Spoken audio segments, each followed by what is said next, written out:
Hello everyone, कैसे हैं आप लोग। आज की क्लास में हम पढ़ने वाले हैं क्लास 12th इंग्लिश का फ्लेमिंगो बुक से poem number 2 an elementary school classroom in a slum, और इसका पोएट है स्टेफन स्पेंडर। ठीक है, चलिए स्टार्ट करते हैं। आज के इस पोएम में हमें इसका detail explanation plus poetic devices plus important question answers, ये 3 चीज़ कवर करना है। चलिए कुछ मीनिंग्स को देखते हैं। एलिमेंट्री स्कूल मतलब कोई भी प्राइमरी स्कूल को बोलते हैं एलिमेंट्री स्कूल। स्लम मतलब ऐसा इलाका, किसी शहर का ऐसा बस्ती वाला इलाका जहाँ पे गरीब लोग रहते हैं, बोल सकते हैं वहाँ पे ज़्यादा झुग्गी झुपड़ी होगा। ठीक है, चलिए पोएट है Stephen Spender. About the poet से कोई क्वेश्चन आता नहीं है तो इसको हम लोग स्किप कर रहे हैं, आगे बढ़ते हैं। बिफोर यू रीड को पढ़ लेते हैं। Have you ever visited or seen an elementary school in a slum? क्या आपने कभी स्लम एरिया में विजिट किया और वहाँ के एलिमेंट्री स्कूल को देखा है? What does it look like, वो कैसा दिखता है? तो चलिए देखते हैं। पोएट ने यहाँ पे खुद ही डिस्क्राइब किया है कि वो कैसा दिखता है। चलिए, far far from gusty waves this children's faces. तो सीन कुछ ऐसा है कि पोएट स्टेफन स्पेंडर जो है वो एक स्लम एरिया में विजिट करते हैं और वहाँ के एक एलिमेंट्री स्कूल के क्लासरूम में वो जाते हैं और वहाँ पे उन्होंने जो भी देखा वो अब यहाँ पे डिस्क्राइब कर रहे हैं। तो वो बोलते हैं कि वहाँ पे जो चिल्ड्रंस के फेसेस है वो फार फार फ्रॉम गस्टी वेव्स है। गस्टी वेव्स मतलब ब्रीजी विंड्स या फिर स्ट्रॉन्ग विंड्स, तो ये डिनोट करता है एनर्जी को। तो ये पोएट बोल रहे हैं कि उन बच्चों का जो चेहरा है ना वो एनर्जी से काफ़ी दूर है, मतलब उन बच्चों के चेहरे पर कोई एनर्जी नाम का कोई चीज़ नहीं है। Like rootless weeds the hair torn round their pallor, और उन बच्चों को कंपेयर करते हैं लाइक रूटलेस वीड्स के साथ। वीड्स का मतलब होता है अनवांटेड प्लांट्स, तो जंगली पेड़ पौधे होते हैं, और वो भी रूटलेस है। रूटलेस मतलब वो उनका जड़ नहीं है। मतलब पोएट में बोलना चाह रहे हैं कि ये जो बच्चे हैं उनको कोई कहीं से न्यूट्रिशन नहीं मिलता है। जैसे कि अगर कोई वीड में अगर रूट ना हो तो कोई न्यूट्रिशन ले पाएगा क्या? नहीं ले पाएगा ना। तो वैसे ये बच्चे भी रूटलेस वीड्स की तरह है। वीड्स मतलब ये सोसाइटी में अनवांटेड है, और रूटलेस है मतलब ये मेलनरिश्ड है। ठीक है। The hair torn round their pallor, pallor का मतलब होता है पेल फेस, और ड्यू टू मेलनरिशमेंट इन बच्चों का जो चेहरा है वो पेल पड़ गया है, पीला पड़ गया है, और उस पीले चेहरे पर उनका जो हेयर है वो एकदम बिखरा पड़ा हुआ है। ठीक है, वो अनकॉम्ड है और अनटाइडी बच्चे दिख रहे हैं यहाँ पे। इतना समझे, आगे बढ़ते हैं। The tall girl with her weighed down head. अब पोएट यहाँ पर कुछ बच्चे को डिस्क्राइब करेंगे। ठीक है, सबसे पहला बच्ची जो वो डिस्क्राइब करते हैं वो है एक लंबी सी लड़की जो अपने सिर को झुकाकर बैठी हुई है। अब ये क्वेश्चन आपके एग्जाम में कई बार आ चुका है कि वो लड़की सिर झुकाकर क्यों बैठी हुई है। तो ऐसा इसलिए है क्योंकि वो लड़की इल एंड एग्जॉस्टेड है। ये 2 वर्ड को आप याद कर लीजिए। और ड्यू टू पॉवर्टी भी वो लड़की सिर झुकाकर बैठी हुई है। ठीक है। दूसरा बच्चा जो वो डिस्क्राइब करते हैं वो है the paper seeming boy with rat's eyes. वो लड़का जो पेपर इतना पतला है, पेपर की तरह दिख रहा है, और उसके जो आइज़ है वो रैट की तरह है। ठीक है, रैट्स आइज़ मतलब उनके आंखों में क्या है? ग्रीड है, उसको कोई चीज़ का भूख है। तो ऐसा बच्चा है वो दूसरा वाला। ठीक है, चलिए आगे मूव करते हैं। The stunted unlucky heir of twisted bones recitings of father gnarled disease his lesson from his desk. तीसरे बच्चे को पोएट अब यहाँ पे डिस्क्राइब कर रहे हैं, वो है स्टंटेड। स्टंटेड मतलब ऐसा बच्चा जिसका ग्रोथ रुक गया है ड्यू टू माल न्यूट्रिशन। ठीक है, और unlucky heir of twisted bones, वो लड़का अनलकी है, और एयर मतलब वारिस है ऑफ ट्विस्टेड बोन्स। उसको जायदाद के रूप में क्या मिला है? टेढ़ा मेढ़ा हड्डी मिला है। ठीक है, मतलब कोई बीमारी मिला है उसको। Reciting of fathers gnarled disease, नाल डिजीज मतलब ट्विस्टेड बोन्स। ठीक है, उसके पिताजी को भी ऐसा बीमारी था हड्डी टेढ़ा होने का, due to some deficiency of vitamin हो सकता है ये बीमारी। ठीक है, तो वही बीमारी इस बच्चे को भी मिल गया है संपत्ति के रूप में, और वो बच्चा क्या कर रहा है? His lessons from his desk, अपने डेस्क से लेसन्स को रिसाइट कर रहा है, मतलब बार बार रीड किए जा रहा है। ठीक है, अगले बच्चे को पे मूव करते हैं। At the back of the dim class one unnoted sweet and young. उस डीम क्लास में अच्छा सा लाइटिंग भी नहीं है, तो उस क्लास के एंड में एक अननोटेड, जिसको कोई नोटिस नहीं कर रहा है, काफ़ी स्वीट सा यंग सा बच्चा वहाँ पे बैठा हुआ है। His eyes live in a dream of squirrels game in tree room other than this. तो वो बच्चा एक सपना में खोया हुआ है, वो सपना देख रहा है गिलहरी के गेम्स के बारे में। वो गिलहरी जो ट्री के जो स्टेम होता है उसमें जो खेल रहे हैं कुछ कुछ गेम्स, वो उन्हीं के बारे में सोचे जा रहा है। तो ये थे 4 बच्चे जिसके बारे में पोएट यहाँ पे डिस्क्राइब करते हैं। ठीक है, चलिए आगे मूव करते हैं। तो यहाँ पे कुछ कुछ बात आपको याद हो जाना चाहिए, जैसे कि रूटलेस वीड्स क्या सिग्निफाई करता है? ये सिग्निफाई करता है कि बच्चे क्या है? मेलनरिश्ड है। वो लड़की सिर झुकाकर क्यों बैठी हुई है? क्योंकि सी इज़ इल एंड एग्जॉस्टेड। ठीक है, और भी कुछ कुछ बनेगा जो हम समझा दिए हैं, बाकी हम क्वेश्चन आंसर में देख लेंगे। ठीक है, कैसा क्वेश्चन जैसे पूछा जाएगा। आगे बढ़ते हैं।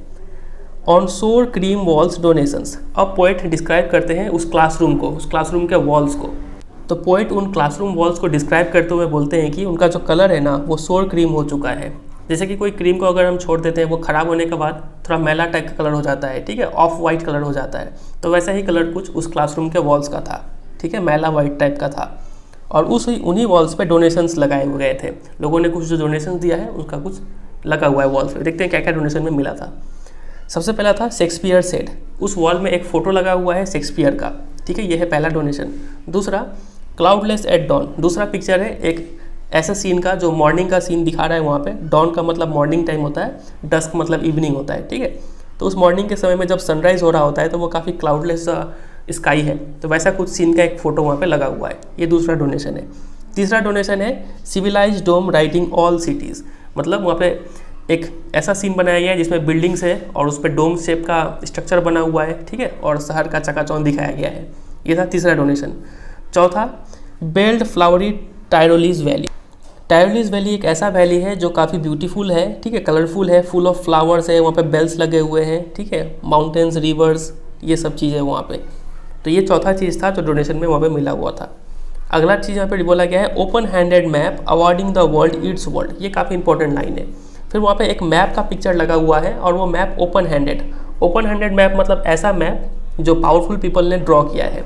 पावरफुल पीपल जैसे कि हो गए हिटलर, ऐसे लोगों ने ड्रॉ किया है, ठीक है। और वो मैप क्या कर रहा है, ओपन हैंडेड है, मतलब आप मानो अपने दोनों हाथ से ऑफर कर रहा है। क्या ऑफर कर रहा है, awarding the world it's world.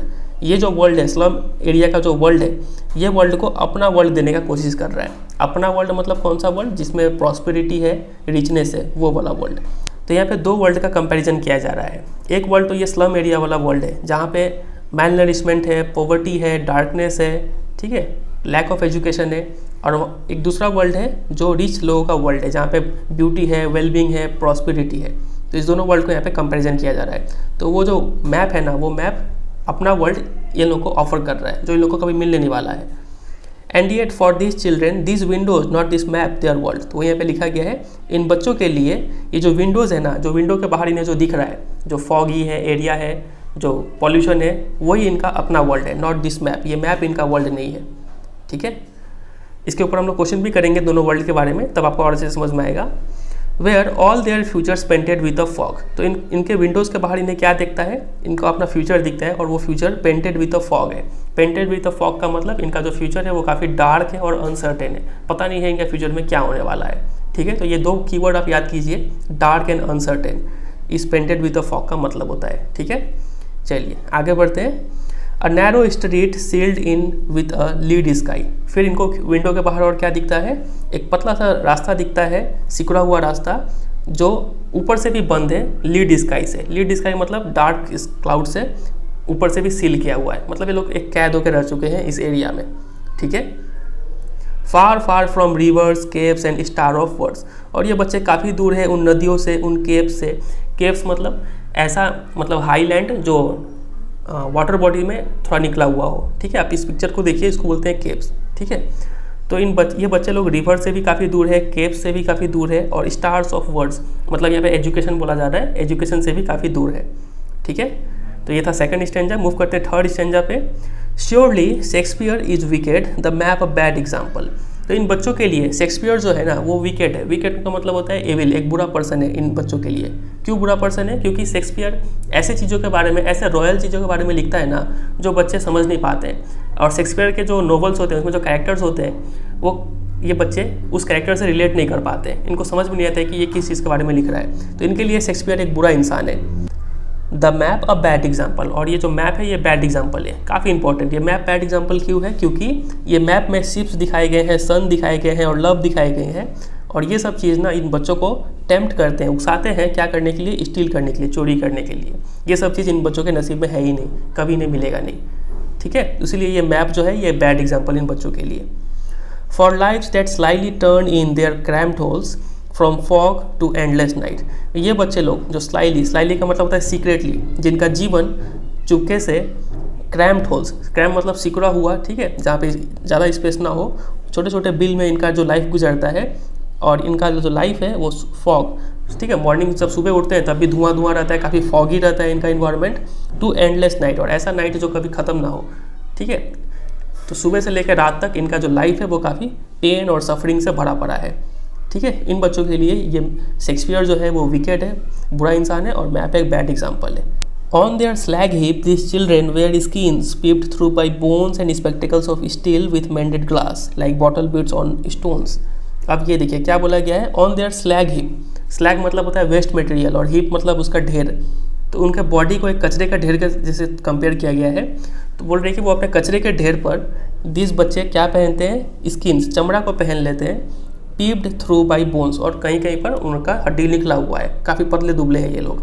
And spectacles of steel with मेंडेड glass, और ये लोग चश्मे भी पहनते हैं लेकिन स्टील के पहनते हैं जो काफ़ी भारी होता है, विथ मेंडेड ग्लास, ठीक है। और इनका जो ग्लास है वो भी सॉलिड नहीं है, मतलब टूटा हुआ ग्लास को जोड़ के, मेंडेड मतलब होता है रिपेयर्ड, ग्लास टूट जाए उसको रिपेयर करके उसका ग्लास बना के ये लोग चश्मा पहनते हैं। मानो like bottle beads on stones, अगर स्टोन्स पे अगर आप शीशे का बोतल अगर फोड़ दें और उसका वो शीशा को जोड़ के जो चश्मा बनेगा ना, वैसा चश्मा ये लोग पहनते हैं। तो काफ़ी बुरा हालत है इनका, ठीक है। तो यहाँ पे लिखा गया है all of their time and space are foggy slum, उनका सारा समय और सारा जगह क्या है, फॉगी स्लम है, यहीं पे उठना है, यहीं पे अपना ज़िंदगी बिता देना है। So plot this their maps with slums as big as doom, तो उनके क्लासरूम में जो मैप लगा हुआ है ना, उस मैप में एक अच्छा प्लॉट कर दो, प्लॉट मतलब निशान लगा दो इन स्लम्स एरिया का भी, जो slum area as big as doom है, डूम मतलब विनाश, ठीक है, बहुत बड़ा एक स्लम का धब्बा लगा दो मैप में, ऐसा पोइट बोल रहे हैं, ठीक है। फिर लास्ट सेक्शन में पोइट अब देखते हैं क्या बोलते हैं। Unless governor inspected visitor this maps becomes there world and these Windows that shut upon their lives like catacombs, तो पोइट यहाँ पे अपील कर रहे हैं कि जब तक ये गवर्नर, इंस्पेक्टर और विजिटर, मतलब जो अथॉरिटी में लोग हैं, पावरफुल लोग हैं, जब तक ये लोग इन बच्चों के लिए कुछ नहीं करेंगे ना, तब तक this maps becomes their window, ये मैप इन बच्चों के लिए विंडो नहीं बन पाएगा, ये विंडो ही इनका वर्ल्ड रहेगा, विंडो के बाहर जो दिख रहा है जैसा है वैसा ही रहेगा। And these windows that shut upon their lives like catacombs, और यही विंडो जो है ना, ये इनके लाइफ्स को बंद करके रखा हुआ है लाइक कैटाकॉम्स। कैटाकॉम्स मतलब अंडरग्राउंड एक कब्रिस्तान होता है, ठीक है, उसको बोलते हैं कैटाकॉम्स, जहाँ पे लाश को दफनाते हैं।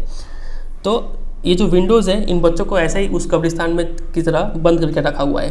तो जब तक ये लोग कुछ नहीं करेंगे ना, तब तक ये विंडोज़ खुलेगा नहीं और ये मैप उनका असली वर्ल्ड बनेगा नहीं, ठीक है। तो break open till they break the town and show the children to green fields and make their world run as on gold sands। तो पॉइंट यहाँ पे अपील करते हैं कि तो इस विंडो को तोड़ दो, इस जंजीरों को तोड़ दो, तब तक तोड़ो तब तक कि ये बच्चे टाउन तक ना पहुँच जाए, और इन बच्चों को दिखा दो, हरे हरे मैदान दिखा दो, and make their world run एजोर on gold Sands, और इनके जो वर्ल्ड है उनको रन अजोर, अजोर मतलब ब्लू, डीप ब्लू कलर, ये सिम्बलाइज करता है फ्रीडम को, इनके वर्ल्ड को फ्री कर दो, और इनको भी गोल्ड सैंड्स मतलब बीचेस का जो सैंड होता है वो दिखाओ, काफ़ी ब्यूटीफुल सीन्स दिखाओ। And let their tongues run naked into books the white and green leaves open, और बोलते हैं कि और इनको पढ़ाओ, ठीक है, कैसे बुक्स पढ़ाओ, वाइट बुक्स मतलब जो ऑर्डिनरी बुक्स होता है हम लोग का, वैसे बुक्स भी पढ़ाओ, और साथ साथ ग्रीन लीव्स ओपन जो नेचर है उनसे भी इनका मुलाकात कराओ, ठीक है। History theirs whose language is the sun, और लास्ट में काफ़ी इंपॉर्टेंट लाइन उन्होंने कहा है कि इतिहास उन्हीं लोगों का बना है जो लोग सन की भाषा बोलते हैं, मतलब जो सन की तरह तपना जानते हैं, उसकी तरह जलना जानते हैं, वही लोग अल्टीमेटली शाइन करते हैं, ठीक है। तो इस लाइन के साथ पोएट ने यहाँ पे एंड किया है इस पोएम को। उम्मीद करता है आपको समझ में आ गया होगा। चलिए कुछ क्वेश्चंस को निपटाते हैं साथ साथ। सबसे पहला क्वेश्चन है यहाँ पे, the tall girl with her head weighed down means, लड़की सीट झुका के क्यों बैठी हुई है, क्योंकि the girl is ill and exhausted, आपको याद कराया गया है, यहाँ पे पॉइंट ऑप्शन नंबर 1 आंसर होगा इसका। Question number 2, the paper seeming boy with rat's eyes means, तो पेपर सीमिंग बॉय का मतलब क्या है, वो बच्चा क्या है, स्लाई एंड सिक्रेटिव नहीं, थीन, हंग्री एंड वीक, हाँ वो बच्चा काफ़ी पतला दुबला है, भूखा है और कमज़ोर है। ऑप्शन नंबर 2 होगा इसका answer. Question number C, the stunted unlucky heir of twisted bones means, the boy has an inherited disability, या फिर वॉज शॉर्ट एंड बोनी, तो उसको टेढ़ा मेढ़ा हड्डी मिला था संपत्ति के रूप में, इसका मतलब ही हैज़ इनहेरिटेड डिसेबिलिटी, ठीक है। ऑप्शन नंबर 1 इसका राइट आंसर होगा। Question number D, his eyes lives in a dream, a squirrel's game in the tree room other than this means, तो वो बच्चा क्या है, फुल ऑफ होप है इन द फ्यूचर, या फिर मेंटली इल है, या फिर डिस्ट्रैक्टेड फ्रॉम द लेसन है। इसका मतलब वो बच्चा सपना देख रहा है, वो बच्चा डिस्ट्रैक्टेड फ्रॉम द लेसन है, ठीक है। होप का था तो नामो निशान नहीं है यहाँ पे, तो ये ऑप्शन नहीं होगा। मेंटली इल का बारे में कोई जिक्र नहीं था, तो 3 ऑप्शन राइट है। क्वेश्चन नंबर ई पे मूव करते हैं। The children's faces are compare to rootless weed, बच्चों को चेहरों को कंपेयर किया गया है एक रूटलेस वीट के साथ, तो इसका मतलब क्या है, they are insecure, they are ill fed, they are wasters. Wasters मतलब जो बर्बाद करे, तो वैसा तो कुछ है नहीं यहाँ पे, तो यहाँ पे इनसिक्योर आंसर होगा राइट। ठीक है, इनसिक्योर मतलब ये लोग अनसेफ है। ठीक है, इसलिए इनको रूटलेस वीड बोला गया है। तो ऑप्शन नंबर 1 होगा इसका राइट आंसर। चलिए अब हम लोग मूव करते हैं कुछ पोएटिक डिवाइसेस पे। तो ये पोएम में भी कोई राइमिंग स्कीम नहीं है। ठीक है, फ्री वर्ड्स में लिखा हुआ पोएम है। मूव करते हैं पोएटिक डिवाइसेस पे। देखिए सबसे पहला पोएटिक डिवाइस यहाँ पे देखने को मिल रहा है फार फार, तो 2 बार रिपीट हो रहा है, तो पोएटिक डिवाइस हो गया रिपीटेशन। ठीक है, पहला। फिर दूसरा यहाँ पे देखिए फार फ्रॉम, तो एफ साउंड रिपीट हो रहा है, वो भी at the beginning of the word, और एफ एक कॉन्सोनेंट है, तो यहाँ पे पोएटिक डिवाइस हो गया एलिटरेशन। समझे कि नहीं समझे? पिछली क्लास में हमने आपको डिटेल में समझाया था।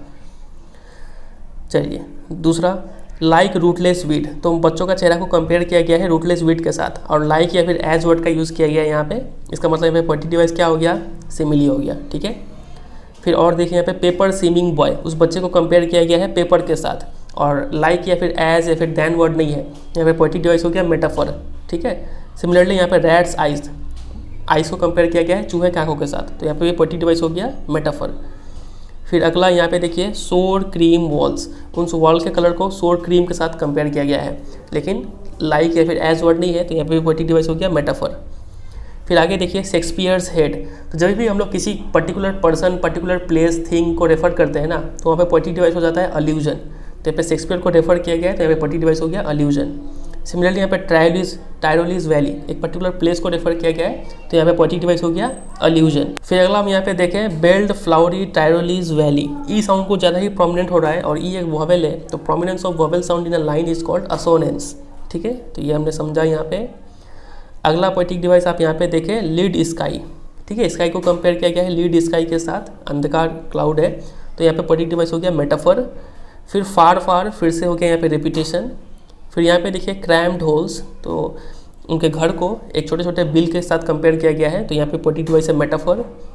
फिर फ्रॉम फॉग, ठीक है, एफ साउंड रिपीट हो रहा है at the beginning of the word, तो एलिटरेशन हुआ यहाँ पे। स्पेक्टेकल्स ऑफ स्टील्स, तो एस साउंड रिपीट हो रहा है, वो भी एट द बिगिनिंग, तो यहाँ पे भी पोएटिक डिवाइस हो गया एलिटरेशन। फिर like bottle bits on stones, उनके ग्लास को कंपेयर किया है बॉटल बीट्स के साथ, और लाइक वर्ड है यहाँ पे, तो पोएटिक डिवाइस हो गया सिमिली। अगर आप यहाँ पे गौर करें तो bottle bits, B sound repeat हो रहा है, वो भी एट द बिगिनिंग, तो यहाँ पे हो जाएगा एलिटरेशन। अब आप सोचेंगे एग्जाम में आएगा तो हम लोग कौन सा लिखेंगे, तो जो पहले नोटिस होता है ना उसको हम लोग पहले लिखते हैं। ठीक है, तो सिमिली हम लोग ज़्यादा यहाँ पे प्रीफर करेंगे लिखना, अगर ये इससे पोएटिक डिवाइस पूछा गया तो। ठीक है, देखिए फिर slums as big as doom, तो एज के साथ कंपेयर किया गया है स्लम्स को डूम के साथ, तो यहाँ पे पोएटिक डिवाइस हो गया सिमिली। फिर अगला है यहाँ पे lives like catacombs,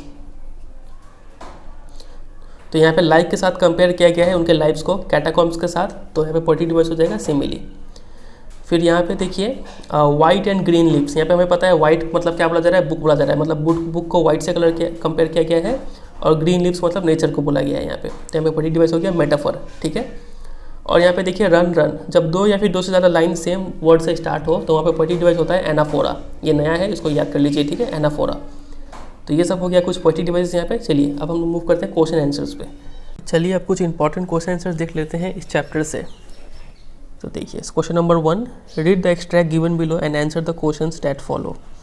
far far from gusty waves these children's faces like rootless weeds, the hair torn round their pallor, the tall girl with her weighed down head. चलिए question है name the poem and the poet. ये तो काफ़ी easy question है, लेकिन बहुत बार ये पूछा जाता है। तो आंसर होगा an elementary school classroom in a slum, और पोएट है स्टेफन स्पेंडर।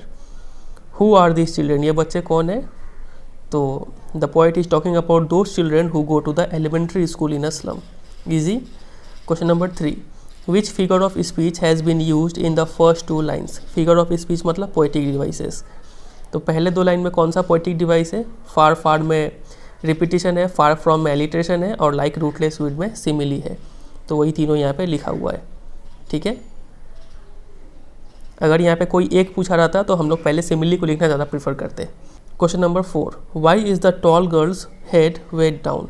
तो लड़की सीट झुकाकर क्यों बैठी है? Because she is ill and exhausted. Easy. Question number 5, what does the word pallor mean. Pallor का मतलब क्या होता है? तो pallor refers to the pale and unhealthy appearance of the slum children due to malnourishment।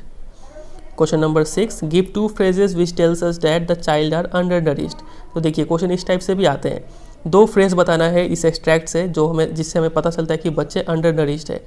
तो पहला तो क्या होगा? लाइक रूटलेस वीड, और दूसरा होगा वेक डाउन हेड। ठीक है, तो ये रहा था phrases like rootless weed and weighed down head. Next question में मूव करते हैं। The stunted unlucky heir of twisted bones reciting a father's gnarled disease his lesson from his desk at the back of the dim class one unnoted sweet and young his eyes live in a dream of squirrels games in tree room other than this. तो question पूछा गया है who is the unlucky heir. ये unlucky heir कौन है? The boy with stunted growth and twisted bones is the unlucky heir. Easy. Next question है what has he inherited, उसे क्या मिला है?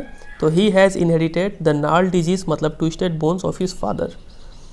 Question number 3 explain reciting a father's gnarled disease, इसका मतलब क्या है? तो this means that the boy has inherited his father's disease. Due to this, he has twisted bones and has stunted growth.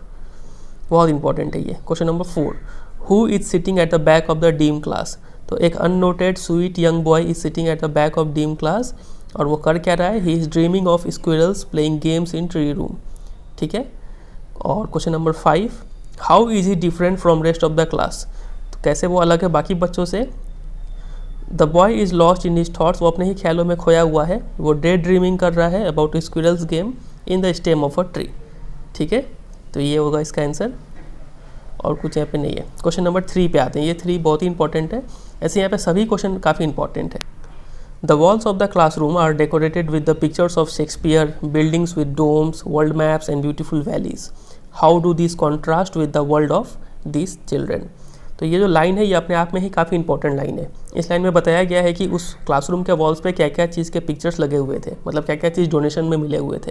तो ये इसके ऊपर भी क्वेश्चन बन सकता है, तो इस लाइन को आप याद कर लीजिएगा। ठीक है, तो पूछा जा रहा है कि यहाँ पे कि ये जो वॉल पे पिक्चर्स है और इन बच्चों का जो वर्ल्ड है, इन दोनों को कैसे कॉन्ट्रास्ट किया गया है, मतलब यहाँ पे हमें दोनों वर्ल्ड के बारे में लिखना है। ठीक है, तो देखिए here the poet hints at 2 worlds. जब भी आपको क्वेश्चन में वर्ल्ड मिलेगा ना तो आपको यही आंसर देना है। Here the poet hints at 2 worlds, the world of poverty, misery and malnutrition of the slums where children are malnourished, weak and have stunted growth. एक वर्ल्ड तो स्लम वाला वर्ल्ड है जिसमें पोवर्टी, मिजरी और मैल nutrition है, और दूसरा world है वर्ल्ड ऑफ प्रोग्रेस का, प्रॉस्पेरिटी का, led by the rich and the powerful. The pictures on the walls suggest beauty, wellbeing, progress and prosperity, a world of sunshine and warmth of love. ऐसा world है wall में जो दिखाया गया है। But the world of slum children is ugly and lacks prosperity. ठीक है, तो यही सब चीज़ आपको लिखना होगा इसमें। क्वेश्चन नंबर 4 पे आते हैं। What is the colour of the classroom walls and what does this colour suggest? तो कलर क्या है? सोर क्रीम या फिर ऑफ वाइट कलर है, और ये सजेस्ट करता है decaying aspect and pathetic condition of the lives of the children in a slum school. ऐसा लग रहा है कि इन बच्चों का जो लाइफ है वो डिके कर रहा है, ख़राब हो रहा है, सड़ रहा है दिन पर दिन। ये डिनोट करता है ये कलर। ठीक है, क्वेश्चन नंबर 5 पे आते हैं। How is Shakespeare wicked and the map bad example for the children of the school in a slum? काफ़ी इंपॉर्टेंट क्वेश्चन है ये भी। तो Shakespeare talks about the world which is different from the children's world. ठीक है, slum children can not identify themselves, मतलब can not relate themself with characters from Shakespeare. समझ ही नहीं पाते हैं कि शेक्सपियर किस चीज़ के बारे में लिख रहा है, इसीलिए शेक्सपियर उनके लिए एक बुरा इंसान है। और मैप बैड एग्जाम्पल इसलिए है क्योंकि it represent a beautiful world and high values which slum children have never experienced. ऐसे वर्ल्ड दिखाता है और ऐसे उसमें वैल्यूज़ दिखाता है जो चिल्ड्रन ने कभी एक्सपीरियंस ही नहीं किया है। It creates ambitions and desires that tempt them to steal. उनमें ऐसे इच्छा पैदा कर देता है जिससे वो चोरी करने के लिए प्रेरित होते हैं।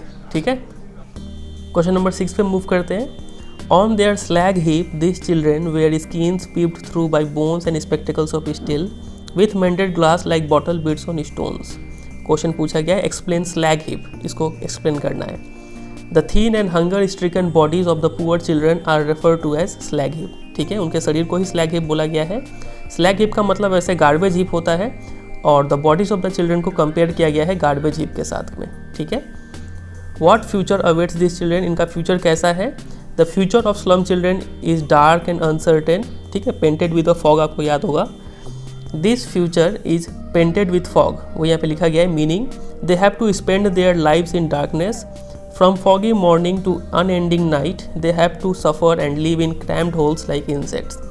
ठीक है, what is the figure of speech used in the third line? Third line में कौन सा फिगर ऑफ स्पीच है? तो like bottle bits on stone, simile है यहाँ पे। ठीक है, एलिट्रेशन भी है लेकिन हम लोग सिमिली लिखना ज़्यादा प्रेफर करेंगे, तो वो यहाँ पे लिखा हुआ है। क्वेश्चन नंबर 7, लास्ट क्वेश्चन है ये। What change does the poet hope for the lives in of the slum children? तो बच्चों के लिए पोएट क्या होप करते हैं? The poet wants the children to be taken out from the slums they are living in and venture into the outside world. वो चाहते हैं कि बच्चों को स्लम से निकाल के बाहरी दुनिया को दिखाया जाए। द पोएट वॉन्ट्स, ये सब चीज़ पोएट चाहते हैं। सबसे पहला, to attract attention of the governor, inspector and visitors towards this children. Number 2, to impart useful and relevant education. Number 3, to help them lead a better life. 4, to expose them to the beautiful world of blue skies, golden sands, green fields and literature। ये सब चीज़ उनको मिलना चाहिए। और number 5, to remove social injustice and class inequalities। यही इस poem का theme भी है। ठीक है, तो यही था कुछ 7 इंपॉर्टेंट क्वेश्चंस। इन सब का PDF आपको डिस्क्रिप्शन में मिल जाएगा, लिंक दिया हुआ है, डाउनलोड कर लीजिए, उसका नोट्स बना लीजिए। तो यही है, फिर वीडियो यहीं पे एंड होता है। वीडियो से लगा तो वीडियो को जरूर एक लाइक कर दीजिएगा, अपने फ्रेंड्स के साथ भी शेयर कीजिएगा, और चैनल पर नए हो तो चैनल को सब्सक्राइब भी कर लीजिए। ठीक है, चलिए फिर मिलते हैं बहुत जल्द अगले पोएम के साथ। तब तक के लिए goodbye and take care.